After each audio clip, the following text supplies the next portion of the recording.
Next topic is looping. What is looping? Looping statements allows us to execute block of statements multiple times.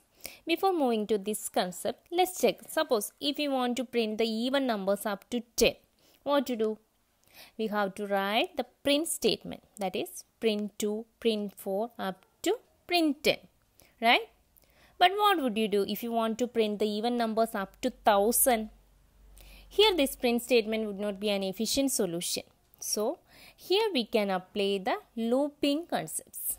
Okay. As we know, our starting number is 2 and ending number is 1000. Also the interval is 2. That is, each number is incremented by 2. Here our first step is to assign this starting number to a variable. That is I equal to 2. Here I is the control variable. Then second step is print the value of 5. So it will print 2, right? To get the next number, increment the value of 5 by 2. That is I equal to I plus 2. That is 2 plus 2. Next, repeat the steps 2 and 3 until I becomes 1000. Here the step 2 is print the value of 5. So it will print 4. Again repeat the steps 3. That is increment the value of 5 by 2. So 4 plus 2. Then again print the value of 5. So it will print 6. So repeat the steps 2 and 3 until I becomes 1000. In these 3 steps, step 1 will be executed only once. Repeat the steps 2 and 3 until I becomes 1000. So this repeated process is known as looping. Okay. Then what is looping?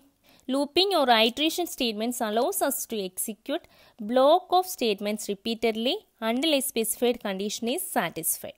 There are 2 types of loops available in Python, for loop and while loop. First one is for loop. For loops are also known as definite loops because statements are executed for definite number of times. Here the syntax is for control variable in range or sequence, then body of loop, else statements. Each time the control variable that takes a new value from the range or sequence. The sequence may be list, string or tuple. More details about this we will study later. Okay. Then this else statement will be executed after all the iterations of for loop. Okay. We can check one example. For C in Python. Here Python is a string. Here the loop variable C goes through each letters in the word Python. So the first value of C is P. So it will print P. After the next iteration, C points to Y. So it will print Y. After all the iteration, the output will be like this. Okay. In the next example, we can apply this for loop in a list. More details about list we will study later. Now just understand this list elements always enclosed in square bracket. Here count is a list name. Then for I in count, so I points to 10. That is I equal to 10. Then print I means it will print 10.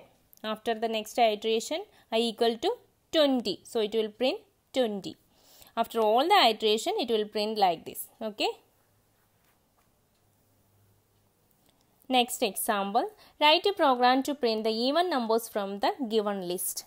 10, 11, 8, 7, 21 and 30. Here num list is a list name. We can give any name. Here num list equal to the given list.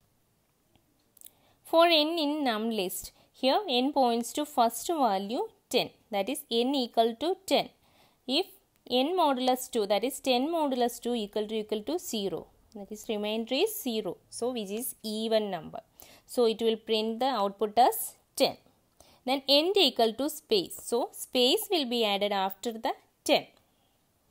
Then next iteration n points to 11. That is 11 modulus 2 which is not equal to 0. So if condition becomes false. So it will not print.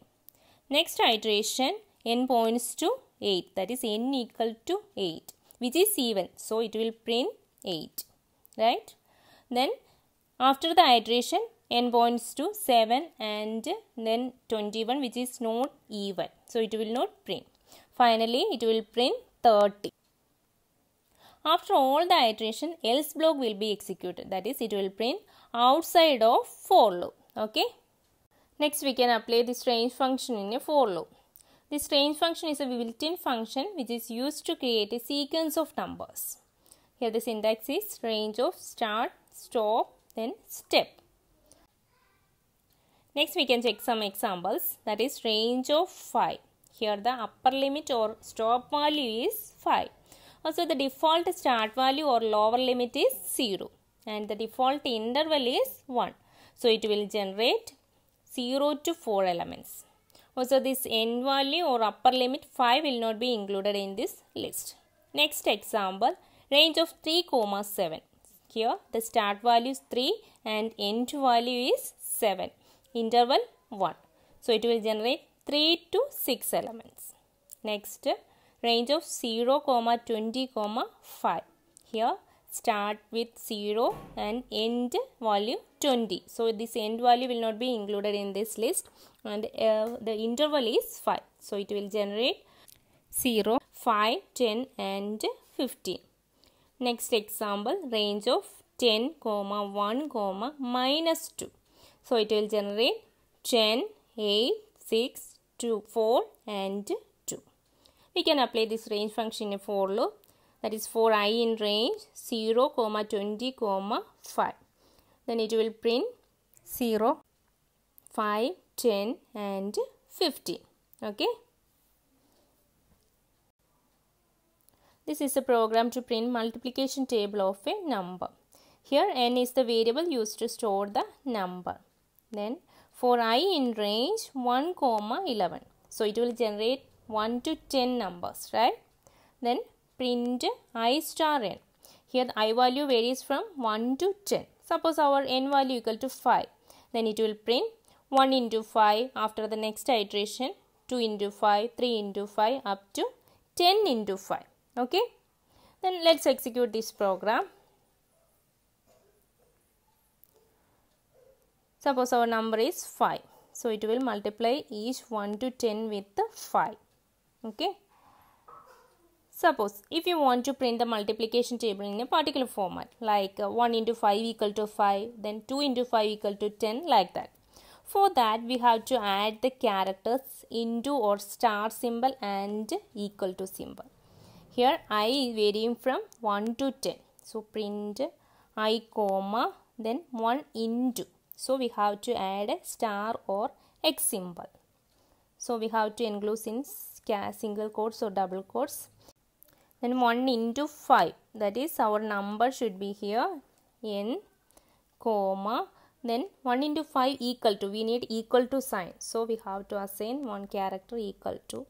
So, it will print like 1 into 5 equal to 5, 2 into 5 equal to 10, like that. Here the extra characters are this X and equal to sign. So, it would be enclosed in single quotes or double quotes. Okay. Now, we can execute. Suppose our number equal to 8. So, it will print like this. That is 1 into 8 equal to 8.